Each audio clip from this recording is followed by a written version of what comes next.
In the heart of LA, there's a clothing manufacturer that you probably never heard of. But the crazy part is, they've been behind the scenes manufacturing for some of your favorite brands. Now, I can't name drop the brands because the feds will come after me, but just know you've 1000% worn some of their pieces. This is Clothes Minds, and the operation that they've built here is absolutely insane. And today, we're going behind the scenes to investigate how they're manufacturing all these clothes in the heart of LA. What goes into building an infrastructure like this? What are some of the brands that they've helped? And who is the mastermind behind this entire operation? But most importantly, is manufacturing in LA actually worth the price point? Because when you compare the cost of producing in the States versus producing in China, the numbers don't make sense. So how are brands able to still produce massive businesses while manufacturing their products here in Los Angeles? This is Behind the Brand with Superline. You know we stay giving y'all free game? Now let's get into the video.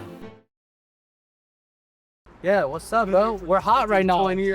What is this? Where are we at right now? Dude, so this is the fucking OG spot right here. This is the factory, bro. Clothes Minds right here, man. What do you guys do? Yeah, we sell the blanks here, you know what I'm saying? So that's what we do. At the same time, we're also cut and sew. So we make we make a lot of brands. You cut and sew for a lot of different brands, you know? Oh, so these are all the pieces that you guys have made? Correct, yeah. Different shit that we do, you know what I'm saying? I know you have a lot of high-end brands. Can you name some of the brands that you've worked for or that have been in here? Fuck, I technically can't, you know what I'm saying? Yeah. I'm on a fucking contract, you know? We do Marathon. That's the homies, you know what I'm saying? Marathon clothing, fuck yeah, we make a lot of Marathon and sugar, you know? And can you give us a tour? Yeah, let's go full up. This is the spot, man.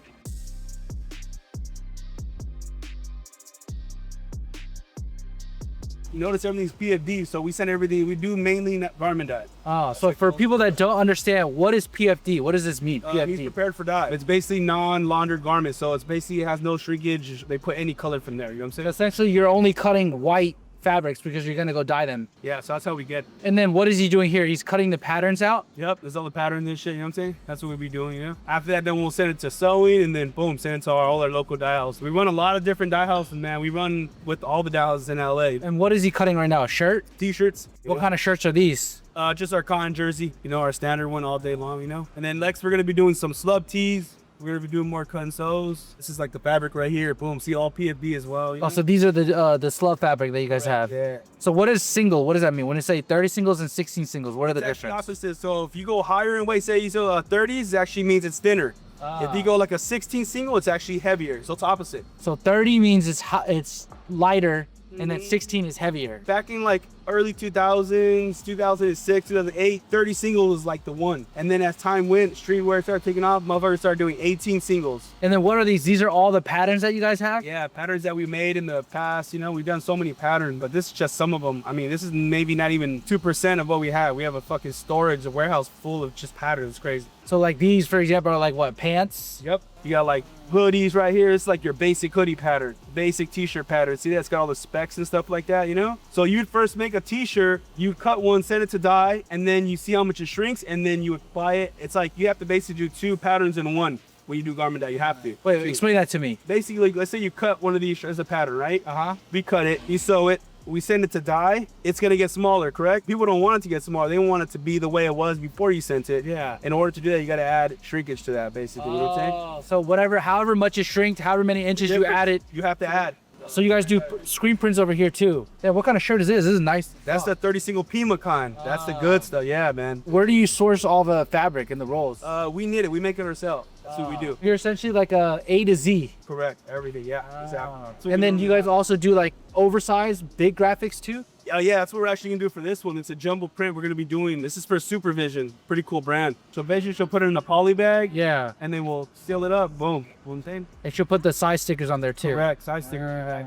This is like the most important part of anyone doing, you know, the finishing department. You gotta have a steamer. See all that wrinkliness and stuff like that? You cannot have that in the store, right?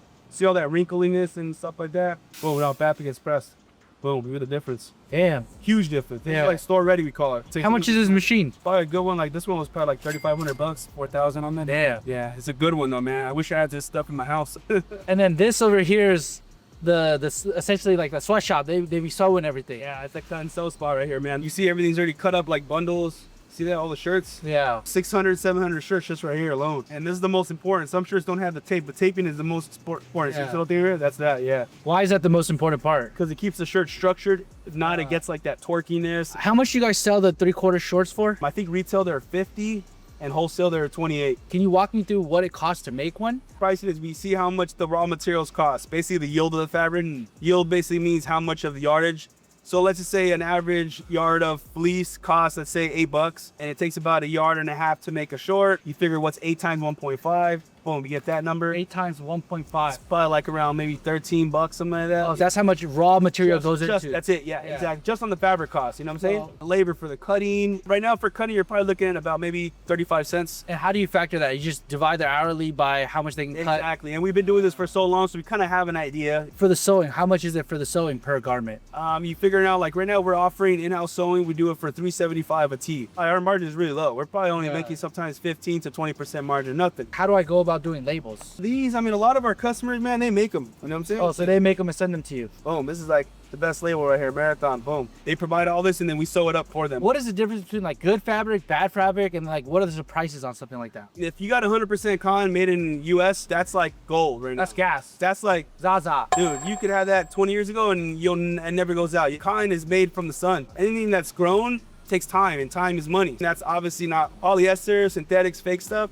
There's no value in that. But 100% cotton, man, it's gonna go up in value. You know what I'm saying? Vintage clothes from the 70s, the 80s, 90s, they only go up. And the reason is because it only gets better. So like I said, most of the stuff we stock up, 100% cotton. Even like our thread, 100%.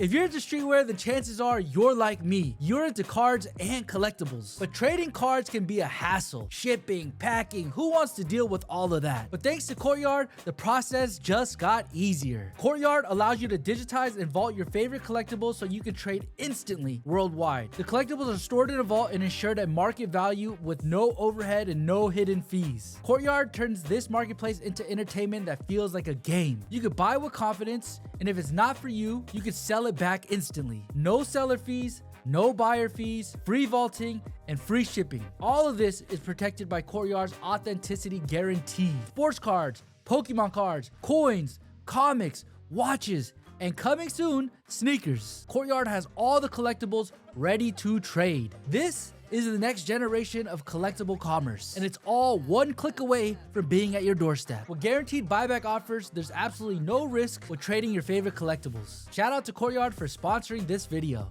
Can you show us some of the styles? Yeah. Of the blanks? So like these, you have these, we have these coming on our website. Those are the best ones right here, man. But it's a heavyweight knitted jersey. It's really, really heavy, man. It's like the heaviest one it gets, to be honest. What do you think is like the difference about your blanks versus like a Gildan or a It's Shaka? always the yarn. Our yarn is the best. There's no one that has our yarn right now, is what I'm saying? What makes good yarn versus bad yarn? To be honest, it's where you're knitting and where you're growing it. I said all of our stuff's domestic. I would say a lot of times when you're getting importing, the difference is their mills are different. There's a reason why all the best brands, if you think about it, they're all LA made brands. Look at Satoshi.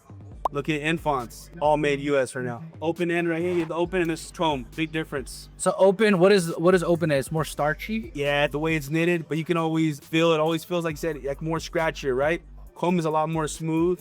Our crop hoodies are pretty cool, you know what I'm saying? This is actually the only thing you're gonna have polyester. You can never have heather gray 100%. It don't exist. There's no such thing as 100% heather gray. So this is the only one that you guys do polyester on. Like I believe 50% of the yarn is polyester. How much is something like this?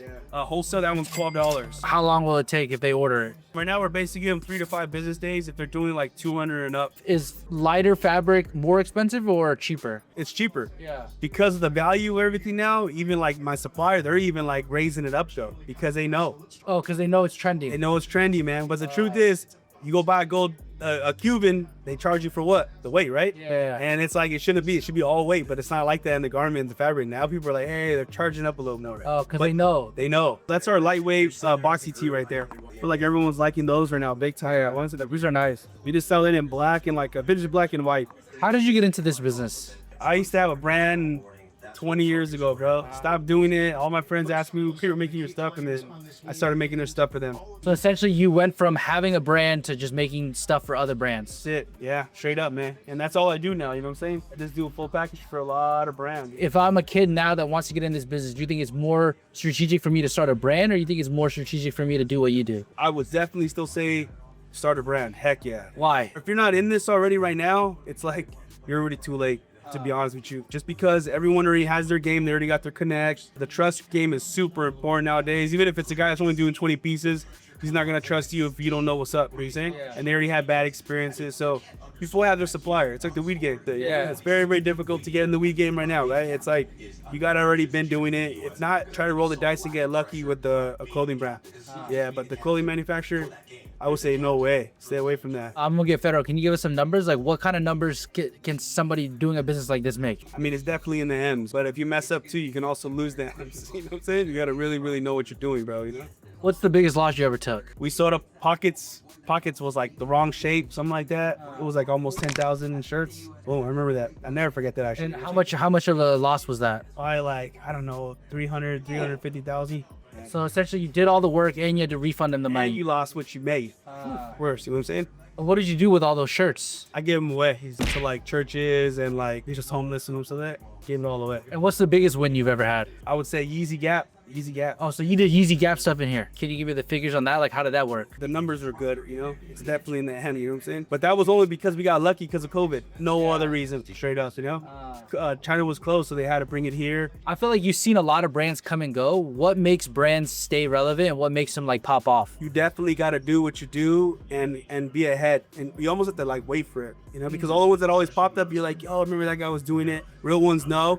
And then the ones that don't know are just gonna follow. It's like a guy in the music industry, I'm sure. You know, you gotta just keep making music. Don't care if it's hitting, just eventually it probably will, you know what I'm saying? You gotta know people, it's who you know. It really does help, man, you know? What do you mean? So it's not about the clothes, it's about like what rappers you know? Automatic. The clothes should be automatic, right? Our shit should be fly. It's like that's a no-brainer, right?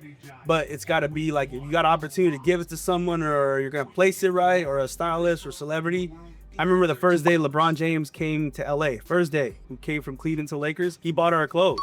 And my friend called me, yo man, LeBron's wearing your stuff all over the news. If I didn't have that, then you would have never been able to see the cool quality that we had to begin with. Does that make sense? And the clothes is like the basic foundation. You gotta have it locked in, but it's the X factor is the marketing. I've seen brands that are, fuck, the worst stuff I've ever seen. Horrible brands, bro. Can you name them? Yeah, damn. I don't really want to put them on blast like that, you know what I'm saying? Just know that I've seen some and I'm like, wow, but the fact is that this is the fashion business we're in, man. So you can't hate on it, you know what I'm saying? I mean, if I had, I'm sure everyone else, if they had that chance, they would gladly take it. All right, guys, if you guys want these right here, these are closed mine right here. We'll have these on Superline website. When are these shipping out? Shipping out this week, coming up. This week. So they'll be shipped out this week. They'll be on our website in a couple days. If you guys want, you guys can go on our website. And if they want to find you, where can they find you? Go to closeminds.co. Check us out And- on IG. DM us, email us. Someone will get back to you guys for sure. Okay, I appreciate it. You know, we say giving you out free game. I'm giving you an inside look of the best factories in Los Angeles.